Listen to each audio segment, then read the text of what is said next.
Hello, I am first of all going to apologize for not being here for a while. I don't know if you know how in-depth some of these notes go and how long it takes me to do it sometimes. It takes a long time sometimes to go through just a chapter.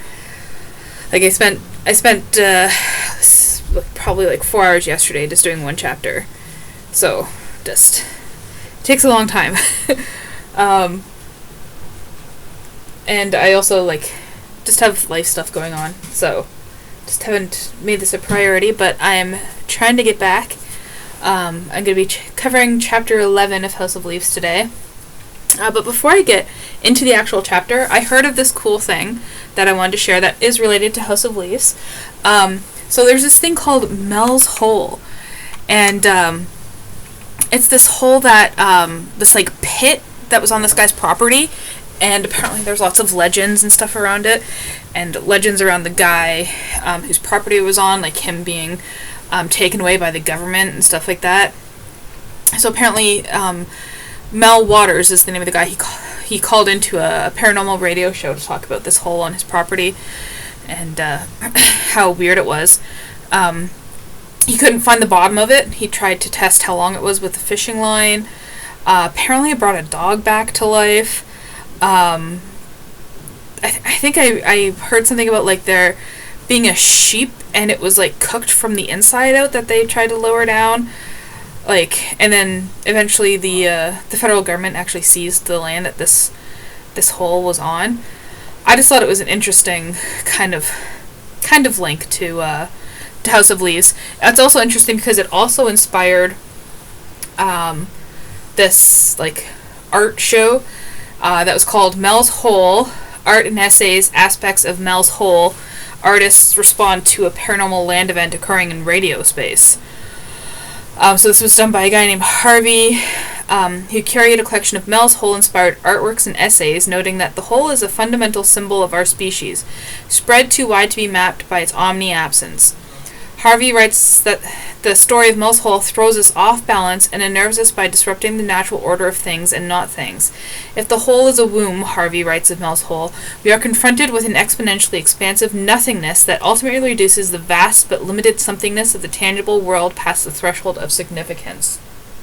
And if that doesn't scream House of Leaves to you, I don't know what else was.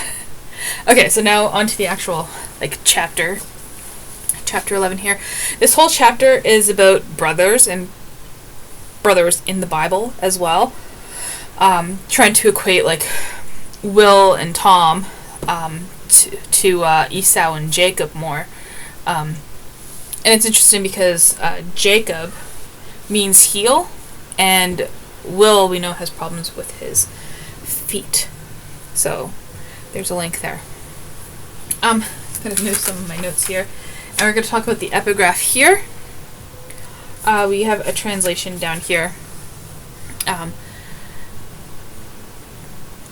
But I like this translation better, which says, the poet in the dungeon, bedraggled, sickly, rolling a manuscript under his convulsive foot, measures a look that terror inflames, the dizzying staircase where his soul is an abyss. And this poem is called On Tasso in Prison, by Eugene Delacroix, and Tasso in Prison is actually a painting, and I will put a picture of the painting here that you can see Tasso in prison there. Yeah, it's interesting. We have a guy, writer, in prison. I also think the ending of the poem, which is not included in the text, but it's interesting as well. This dreamer wakened by the horror of his lodgings, that's indeed your symbol, soul with the obscure dreams, whom reality stifles inside its four walls. So Tasso, he was an Italian poet. He suffered a psychotic break and was confined to a madhouse in 1586. And Charles Baudelaire, why is Charles, is the poet, Charles Baudelaire. He actually coined the term modernity, which means fleeting, ephemeral experience of life in urban metropolis, and the responsibility of the artistic expression to capture that. I think it's also interesting to note that Baudelaire translated Edgar Allan Poe into French and wrote a lot of essays on him. He really admired Edgar Allan Poe, and we know Edgar Allan Poe is a theme throughout House of Leaves. Roy Campbell, down here, who is credited with the translation in this text, is actually another interesting person. He translated the full book, Les Fleurs du Mal, by Baudelaire, which is The Flowers of Evil, which was very controversial and censored on publication. And this part from the preface of Les Fleurs du Mal, I thought was also interesting. It's boredom, eye brimming with an involuntary tear. He dreams of gallows while smoking his hookah. You know him, reader, this delicate monster, hypocritical reader, my likeness, my brother. So I think that part talks a lot about, like, how we as readers are also, like, a character within House of Leaves. Okay, that's it for 246, page 246. I'm going to go over to page 247 and talk about this word right here, yip paradu. And this is the Hebrew version of the word, but it's from Genesis 25 to chapter 25, verse 23, and it's said to Rebekah, the mother of Jacob and Esau.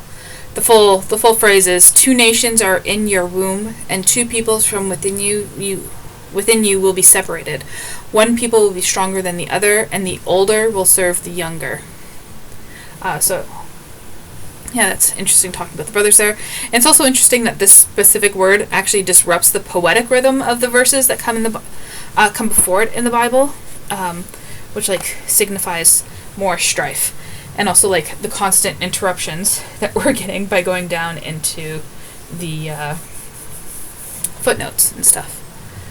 Okay, talking about the Paris Review, Spring Edition, 1995. It's an actual issue, but this author is not real.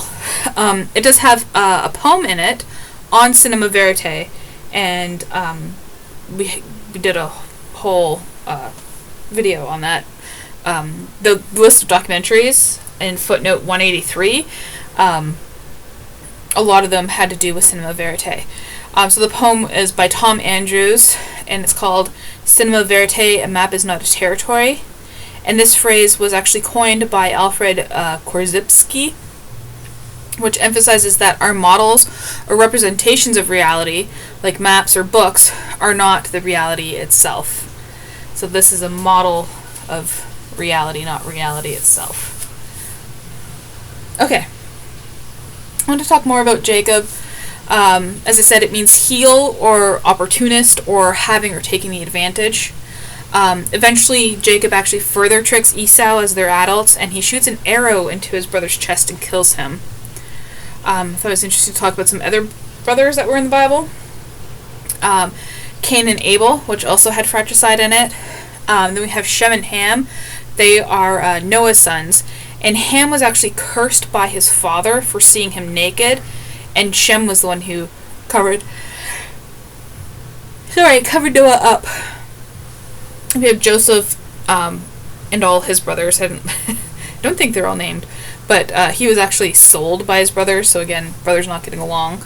And then we have Isaac and Ishmael as well, who had the same father, different mother. And again, the younger brother got the glory in this situation. Ishmael was born first, and he was actually, like, kicked out by Isaac's mother. So I thought that was interesting to note. Moving down to the footnotes, back to the footnotes here. Footnote 224, we get a reference to this person, Ita Rukala, and their book or article, Not True Man, which is interesting because if you reverse their name, it actually says all accurate. And We get another reference on page 251 to a person named Eriton, and they wrote something called All Accurate, and name Eriton's name reverse is Not True Man, which is the name of this person's essay. So just a little interesting play on words there. Okay. Moving over to page 248, we get this part of Hebrew. Vayachol, Vayesht, Vayakam, Vayalak, Vayavaz. Please excuse my pronunciation. I actually was attempting to learn Hebrew, so I, very bad penmanship, wrote out the Hebrew of here. But the translation of that is, it's from Genesis chapter 25, verse 34. And he ate, and he drank, and he rose, and he went, and he despised. Lots of ands. I guess that's what the yeah is there. So I'm just going to read the full story. From here, it's the story of Esau and Jacob. From Genesis chapter 25, verses 27 to 34. The boys grew up, and Esau became a skillful hunter, a man of the open country, while Jacob was content to stay at home among the tents. Isaac, who had a taste for wild game, loved Esau, but Rebekah loved Jacob. Once, when Jacob was cooking some stew, Esau came in from the open country, famished. He said to Jacob, "Quick, let me have some of that red stew. I'm famished." This is why he was also called Edom. Jacob replied, "First, some of your birthright." "Look, I'm about to die," Esau said. "What good is the birthright to me?" But Jacob said, "Swear to me first." So he swore an oath to him, selling his birthright to Jacob. Then Jacob gave Esau some bread and some lentil stew. He ate and drank and then got up and left. So Esau despised his birthright. That's the English translation. I didn't get the exact translation that I used for that, but yeah, I thought that was interesting. Okay, moving over to page 249. I didn't actually highlight this part. We are looking at all this RZ thing here, and we're just told on the next page that in Hebrew, the root RZZ means to tear apart, to shatter. So these are like tears in the page. Down here in Johnny's footnote, we have a note about Zampano. Maybe he had a brother, a son. Maybe he had two sons. So this is in reference to Zampano. So like, who is Zampano's son? We know there's questions of fatherhood and all that in here. And if we go to page 543 as well, excuse all my notes, we have here Zampano writing, "I could create a son, and those who value him shall prosper, while those who would destroy him shall perish." So I thought that was interesting. And we'll talk more about how that's 9 months before Johnny was born when we get there. If we ever get there. Sorry, it's taken so long. Okay. Esau, we learn, comes from the root ash, and Yaakov comes from the word root. Ash tree. Yeah. Footnote 228.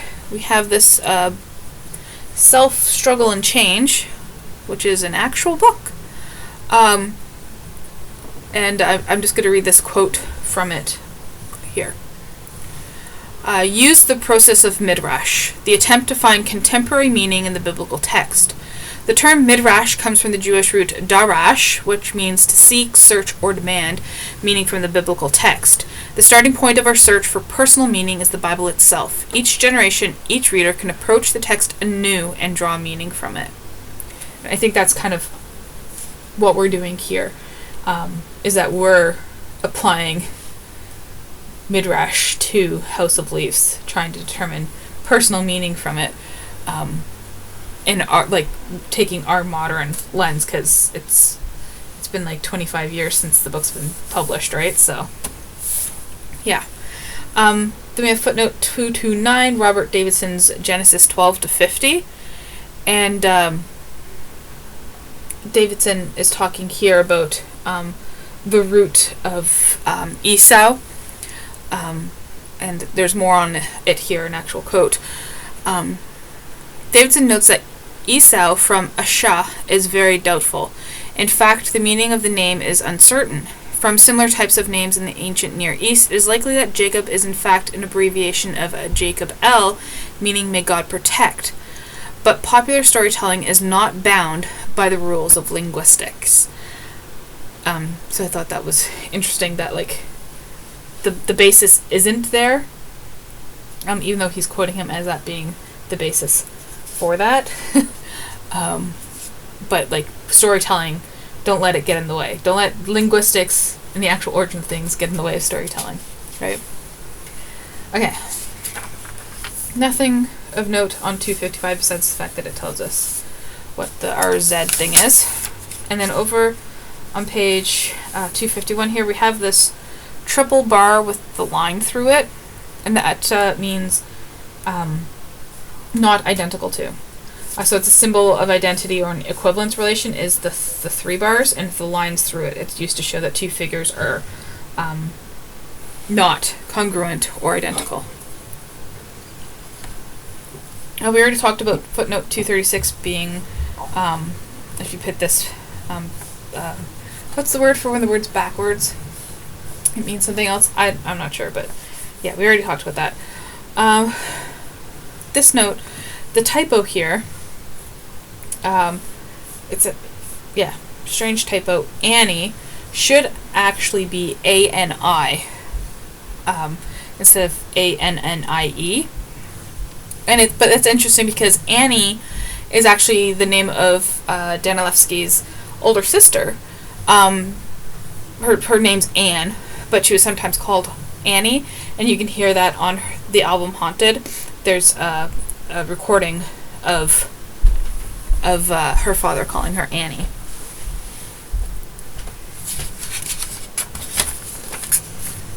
Okay, obviously lots going on this page.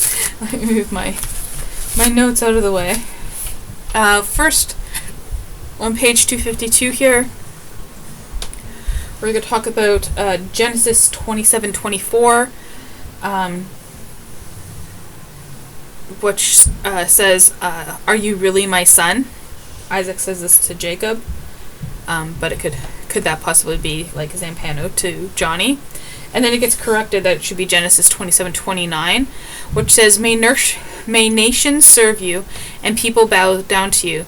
Be Lord over your brothers, and may the sons of your mother bow down to you. May those who curse you be cursed, and those who bless you be blessed. And we saw that on page 543. I already talked about this, but let's go back to page 543, where Zampano talks about creating a son, and then says, and those who value him shall prosper, and those who would destroy him shall perish. May those who curse you be cursed, and may those who bless you be blessed. Thought it was an interesting parallel there. And then actually they tell us again that no, the correct reference should be 25:27 from Genesis, which says, the boys grew up, and Esau became a skilled hunter, a man of the open country, while Jacob was content to stay at home among the tents. Yeah.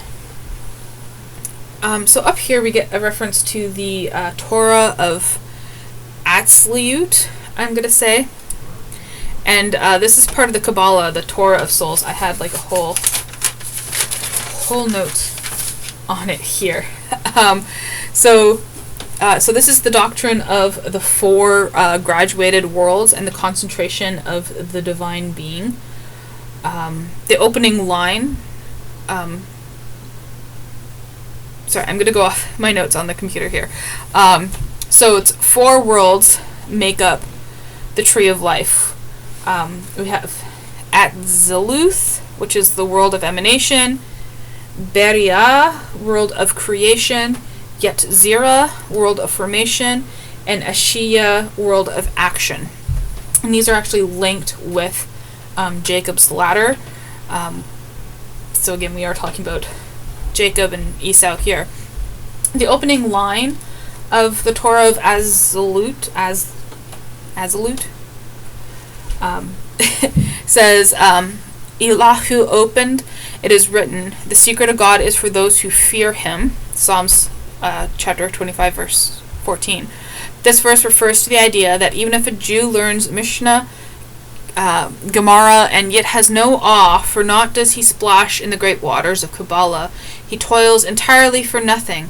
Everyone who fears God should actively pursue the hidden aspects of Torah.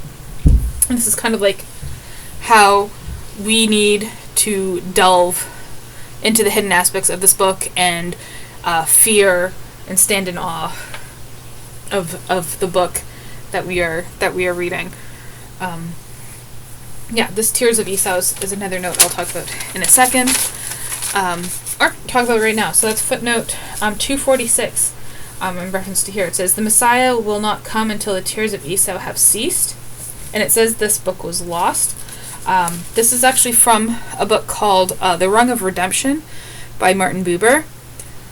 And the full quote is, that does not mean the tears which the people or the earth weep, and you do not weep. They are the tears that all human beings weep when they ask something for themselves and pray for it. And truly, Messiah, son of David, will not come until such tears have ceased to flow, until you weep because the divine presence is exiled and because you yearn for its return. Yes, we have more from that quote there. It's no longer lost. I found it. Up here we get a reference to the serpents of Caduceus, and this is the staff of Hermes. I think I have one of my notes on it here. It's the staff of Hermes. So it's an interesting staff. My notes all messed up because it wakes the sleeping and sends the awake to sleep. If applied to the dying, it will result in a gentle death. When applied to the dead, it will return them to life. It's interesting because it's often confused with the rod of Asclepius, which is the medical symbol. That only has one snake. Caduceus is snake. Caduceus has two snakes. And again, we get this reference to Hermes, and he is a theme throughout. The messenger god, the bald gnome error. That's not going to make sense until later, but make note of that. Hermes and bald gnome error. We also get another word, atrocity, which is also used on page 545. Again, in Van Pano's notes, an atrocity.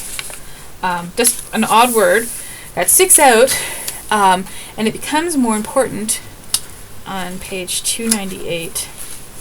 We learn of a ship that sinks called the Atrocity. So, I thought that was interesting. We're going to go quickly through Tom's stories. There weren't a lot of references I found in there.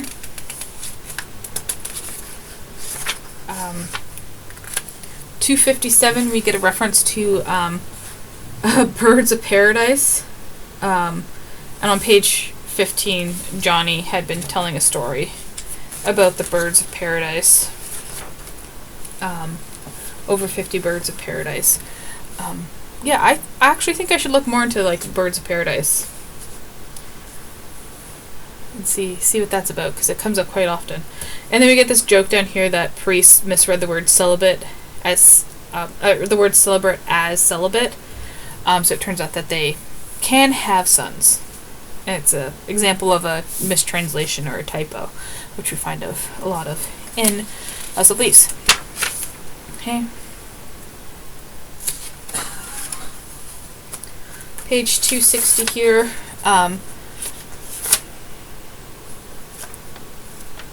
Okay. My notes were confused. On page 114, so we have Tom casting hand shadows, and he conjures up a whole menagerie of creatures. And on page 114, back here. We get a reference to Tom's story here, but we also get a reference to the antithesis of the antithesis of a labyrinth of labor. That which contains work is Noah's Ark, which has a menagerie of animals on it. So just references back to that. I also thought about like Plato's allegory of the cave, where people are chained in a cave. There's a fire behind them, and the shadows play out on the wall in front of them. And that's like only the shadows and the sounds from that are the prisoners' realities. They're not accurate representations of the real world, but that's what they believe it is. So the shadows kind of like represent the distorted and blurred copies of reality that we can perceive through our senses. It gets a whole lot deeper than that, but I just thought it was an interesting thing to note if you want to look up more. Things about shadows on cave walls. Okay.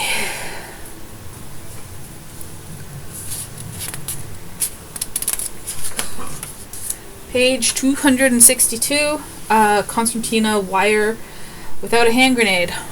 So this is a reference to No Man's Land in World War I. And I always link military references back to Zampano because he's the first military person that we're introduced to. He fought in the Indochina War, which was just happened before the Vietnam War, kind of like the Americans took over from the French there. Again, a bit more complicated than that, but as a general note, that's what I'm going to say. And we have this phrase, Novum 9 in all mine November. Johnny seems obsessed with the number 9. On page 267, we get another reference to November, Novum, Ovum, 9 in all mine.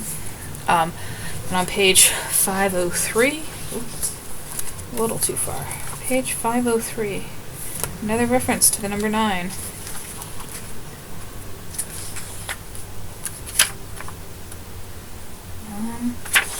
Here we go. All these numbers here. 9. Fucking 9 p.m. 5 plus 4 plus 1 plus blah blah blah blah blah equals 45 or minus 9 years equals 36. 4 plus 5 equals 9 or 3 plus 6 equals 9. 9 in German means no.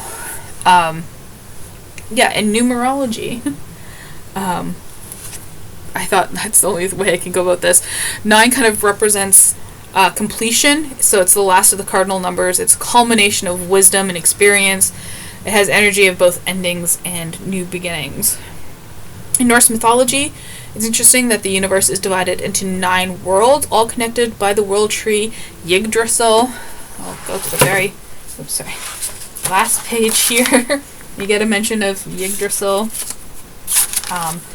Yeah. So 9 is very important. There's 9 circles of hell in Dante's Inferno.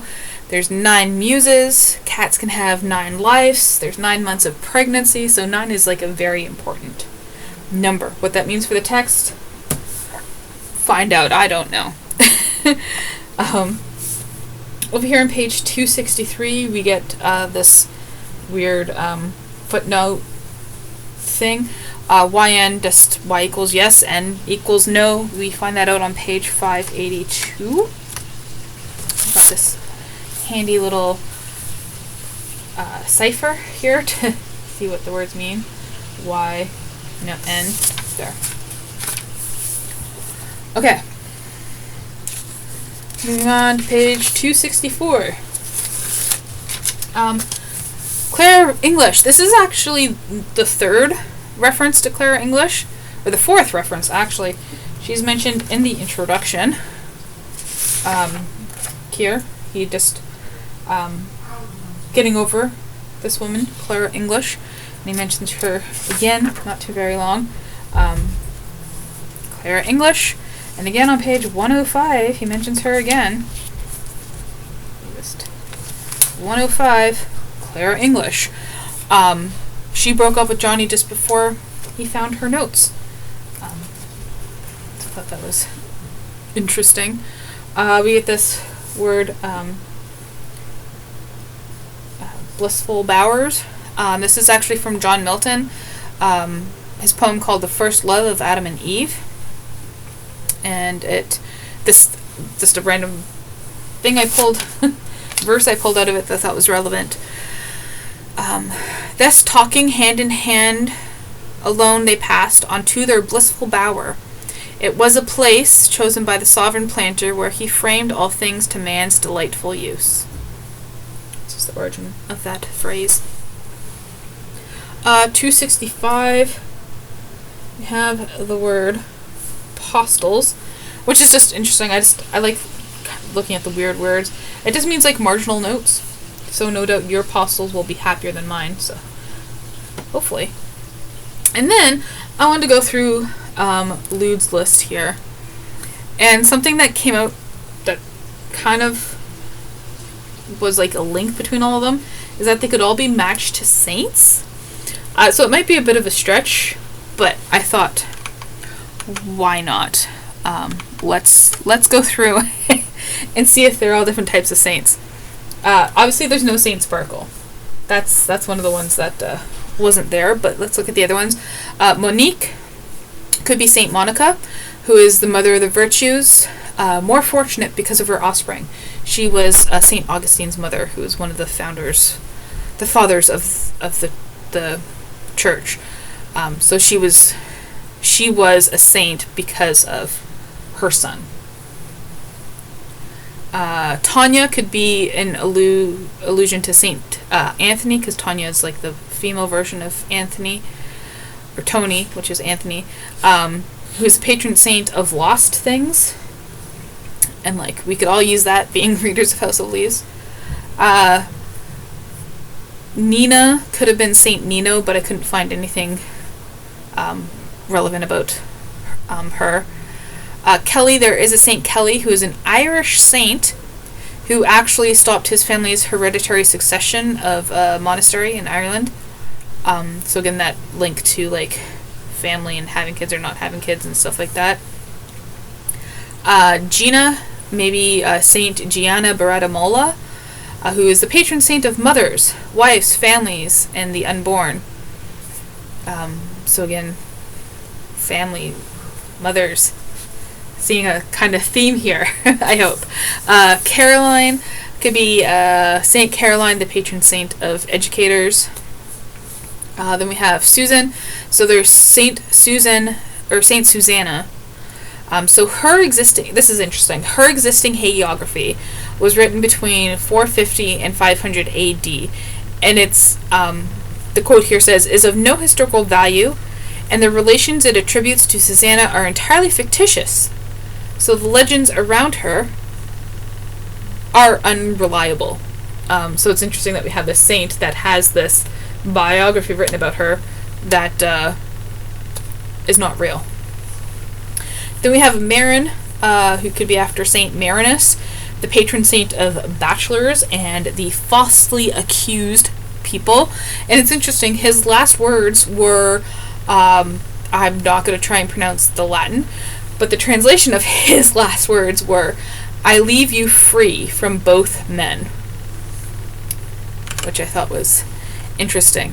Then for Allison, we have Saint Alice, who is the patron saint of the blind, and we have Zampano, who's a blind character.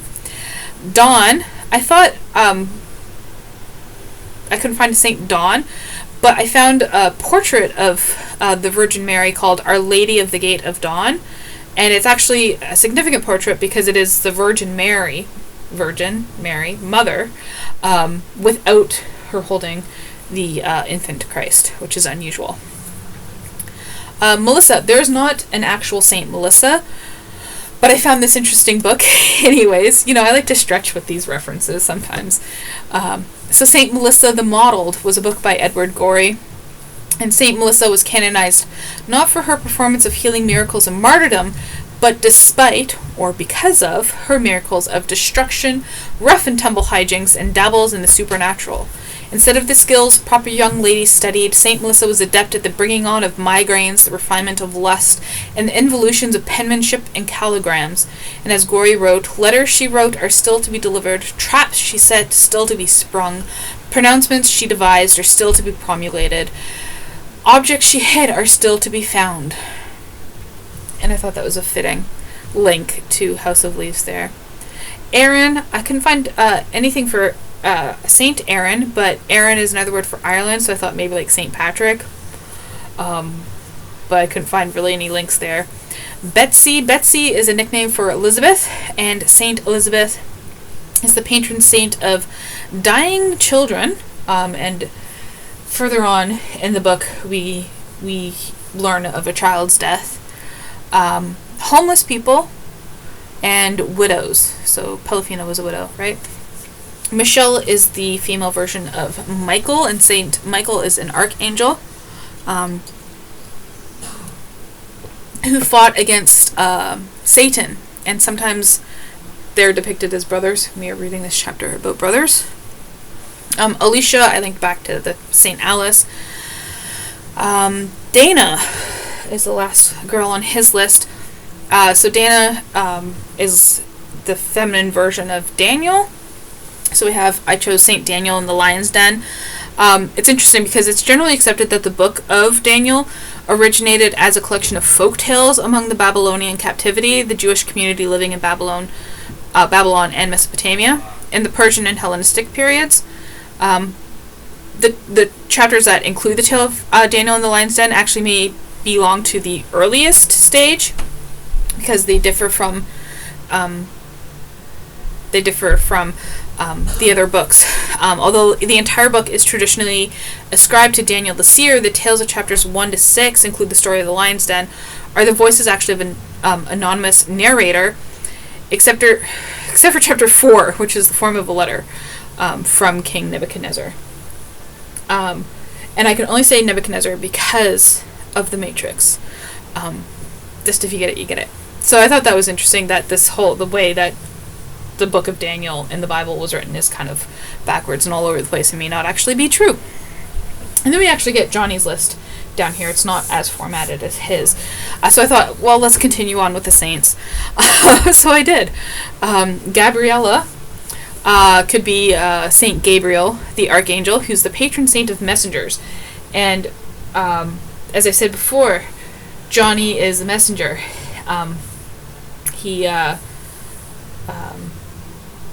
He's linked a lot with Hermes, who is the messenger god. It's also interesting because Saint Gabriel was the one who told Mary about her pregnancy with Jesus, and I've linked a lot of Polyphena with Mary. Then we have Barbara, and Saint Barbara was actually the patron saint of architects, miners, tunnelers, and lightning. I thought that was interesting. Amber could be the female version of Ambrose. So Saint Ambrose is the patron saint of stonemasons, learning, and he's one of the forefathers of the church, along with Saint Augustine. So he's a very important Christian figure. But again, this whole thing of like building. Christina, Saint Christina is the patron saint of people with mental illnesses, which I thought was quite interesting. There's a lot of references to the mental health of our characters in here. Lucy, Saint Lucy, is the patron saint of the blind and writers, and she was a virgin martyr. That's a lot. I think a lot of these female saints have in common is that they were virgin martyrs. Kyrie. Kyrie's an interesting person. Not a saint, but her name comes from a phrase, Kyrie eleison. Please excuse the pronunciation, but it means Lord have mercy. Tatiana was again another virgin martyr, and she was also blind. And then we have Ashley. So Saint Ashley was executed for his role in the gunpowder plot with his mentor, whose name was Old Corn. And it is said that as Old Corn waited on the ladder to die, Ashley kissed his feet and said, "What a happy man am I to follow in the steps of my father unto death."